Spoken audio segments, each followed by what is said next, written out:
ప్రియమైన సహోదరి సహోదరులకు ప్రభు పేరిట వందనాలు.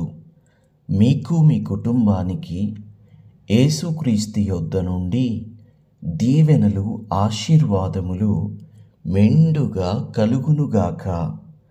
మీలో కొంతమంది ఎంతో మంచి మనస్సుతో ఈ దీన పరిచర్యను బలపరుస్తున్నారు. అందును బట్టి దేవుడు మిమ్మును, మీ బిడ్డలను, మీ కుటుంబములను బహుగా దీవించి ఆశీర్వదించునుగాక.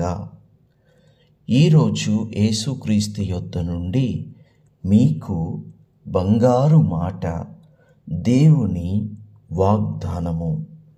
నిర్గమకాండము 33వ అధ్యాయము 19వ వచనము. ఆయన నా మంచితనమంతయు నీ ఎదుట కనబరిచెదను, యెహోవా అను నామమును నీ ఎదుట ప్రకటించెదను. నేను కరుణించువాణ్ణి కరుణించెదను, ఎవనియందు కనికరపడెదనో వానియందు కనికరపడెదను అనెను. And he said, I will make all my goodness pass before thee, and I will proclaim the name of the Lord before thee, and I will be gracious to whom I will be gracious, and I will show mercy on whom I will show mercy. ఎవని యందు కనికరము చూపెదనో వాని యందు నేను కనికరము చూపెదను. ఈరోజు దేవుడి వాక్యం వింటున్న నీ మీద దేవుని కనికరము ఉండబోతోంది. ఎందుకంటే ఈరోజు నువ్వు ఆసక్తితో దేవుని వాక్యాన్ని వింటున్నావు, ఆశగా దేవుని వాక్యాన్ని వింటున్నావు. దేవుడు నాతో ఏం మాట్లాడతాడో అని ఆసక్తితో, ఆశతో వింటూ ఉన్నావు గనుక దేవుడు ఆశకున్న ప్రాణాన్ని తృప్తిపరుస్తాడు. తప్పక దేవుడు తన కనికరమును నీ యందు చూపించబోచు ఉన్నాడు. అంతేకాదు, దేవుడు ఎంతో మంచివాడు. ఆయన మంచితనమంతయు నీ ఎదుట కనబరచబోచు ఉన్నాడు. ఇప్పటికే మీలో చాలామంది మీద ప్రభు కనికరం ఉంది. నీకు ఇచ్చిన ఉద్యోగం, నువ్వు చేస్తున్న ఉద్యోగం, నువ్వు అనుభవిస్తున్నటువంటి ఆస్తిపాస్తులు, కారు, ఇల్లు, పేరు, ఉద్యోగం, పదవి, గౌరవం, మర్యాద, 10 మందితో మెప్పించుకునే ఆ మంచి గుణం, సహాయం చేసే గుణం, ఇదంతా ప్రభువు నీకిచ్చిందే. ప్రభు తన మహిమను, తన కృపను నీ మీద ఎప్పుడో చూపించాడు. ఈరోజు నువ్వు అనుభవిస్తున్నంతా ప్రభువు యొక్క కృప వలనే. దేవునికి మహిమ కలుగునుగాక. ఇంకా అనేక మంది మీద కూడా ప్రభు కనికరమును చూపబోతూ ఉన్నాడు. వివాహ విషయంలో, గర్భఫల విషయంలో, ఒక ఇల్లు కొనుక్కునే విషయంలో, ఒక స్థలం కొనుక్కునే విషయంలో, ఇంకా ఒక కారు కొనుక్కునే విషయంలో, అలాగే పేరు సంపాదించుకునే విషయంలో దేవుడు నేను ఇంకా బ్లెస్ చేయబోతూ ఉన్నాడు. దేవునికి మహిమ కలుగునుగాక. ఈ నిర్గమకాండము 33వ అధ్యాయము ఒక ప్రత్యేకమైన అధ్యాయము. ఏమిటంటే, ప్రభువు ఐగుప్తు నుండి ప్రజలను కానాను దేశానికి నడిపించుకుంటూ పోతూ ఉన్నాడు. దేవుడు వీరిని ఐగుప్తు నుండి విడిపించినందుకు సంతోషిస్తున్నాడు, కానాను దేశానికి నడిపించుచున్నందుకు సంతోషిస్తున్నాడు. అయితే ఈ ప్రజలు ఎవరైతే ఉన్నారో వీరు మాట వినే ప్రజలుగా మాత్రం ఉండట్లేదు. దేవుడు వీరిని త్వరగా కానాను దేశానికి నడిపించి తన మహిమ, తన మంచితనము, తన సమృద్ధిని వీరికి త్వరగా చూపించాలనుకుంటున్నాడు. కానీ వీరైతే దారి మధ్యలో తనను నడిపిస్తున్న మోషేను, తనకి అనగా వారికి రాత్రివేళ అగ్నిస్తంభముగా ఉండి, పగటివేళ మేఘస్తంభముగా ఉండి, వారిని ఎండ దెబ్బ నుండి, వారిని వెన్నెల దెబ్బ నుండి కాపాడుతున్న దేవుణ్ణి వీరు ఎంతగానో విసిగించేటువంటి ప్రజలుగా ఉన్నారు. ఇప్పుడు వీరు బయలుదేరి వచ్చేశారు. కొంత ప్రయాణం సాగింది. గుడారాలు కూడా వేసుకొని నివసిస్తూ ఉన్నారు. వారి మధ్యలో దేవుడి గుడారం కూడా ఉంది. ఇలాంటి సమయంలో ప్రభు వాళ్ళతో మాట్లాడుతున్నాడు, అనగా మోషేతో మాట్లాడుతున్నాడు. ఏమని అంటే, మొదటి వచనంలో, మరియు యెహోవా మోషేతో ఇట్లనెను, నీవు ఐగుప్తు దేశము నుండి తోడుకొని వచ్చిన ప్రజలను బయలుదేరి నేను అబ్రహాముతోనూ ఇస్సాకుతోనూ యాకోబుతోనూ ప్రమాణము చేసి నీ సంతానమునకు దీనినిచ్చెదనని చెప్పిన పాలు తేనెలు ప్రవహించు దేశమునకు లేచిపోండి.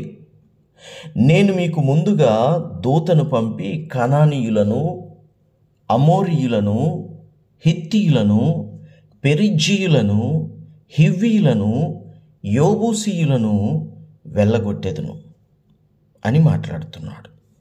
ఇదేమిటి? ప్రభువు వారికి ముందుగా దూతను పంపటం ఏమిటి? ప్రభువే రావాలి కదా అంటే, ఇప్పుడు ఇంకొక మాట మాట్లాడతాడు ప్రభువు 3వ వచనంలో, మీరు లోబడనొల్లని ప్రజలు గనుక నేను మీతో కూడా రాను, త్రోవలో మిమ్మును సంహరించదనేమో అని మోషేతో చెప్పాను.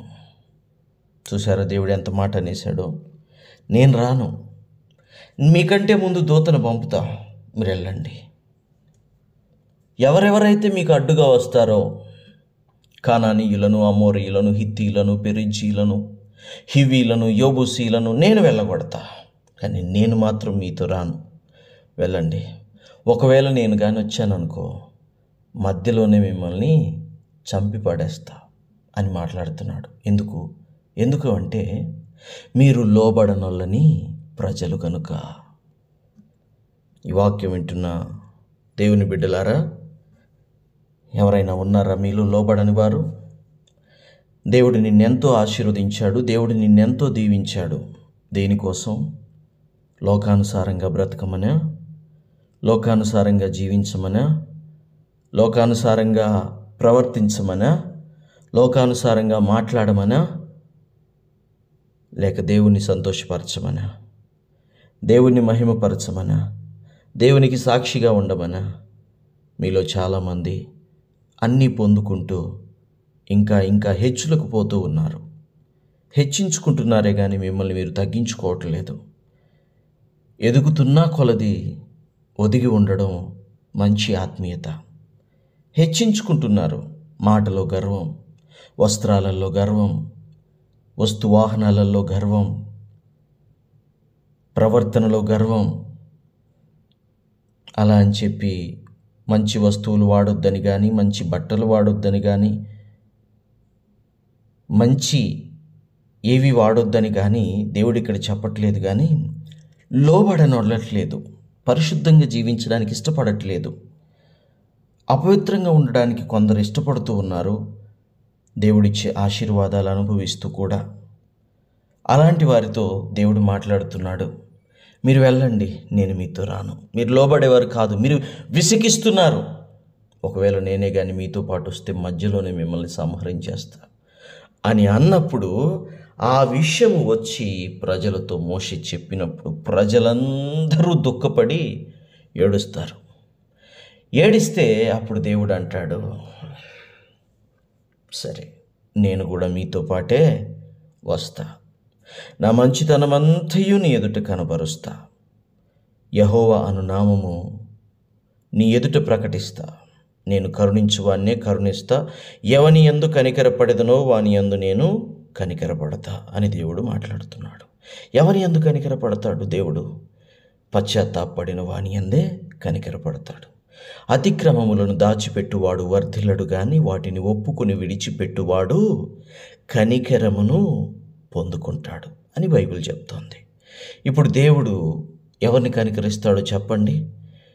తప్పు ఉన్నా కూడా కప్పిపుచ్చుకునేవారినా, లేక అది తప్పు అని తెలిసి ప్రభు ఎదుట ఒప్పుకొని పశ్చాత్తాపడి దాన్ని విడిచిపెట్టేవాడినా?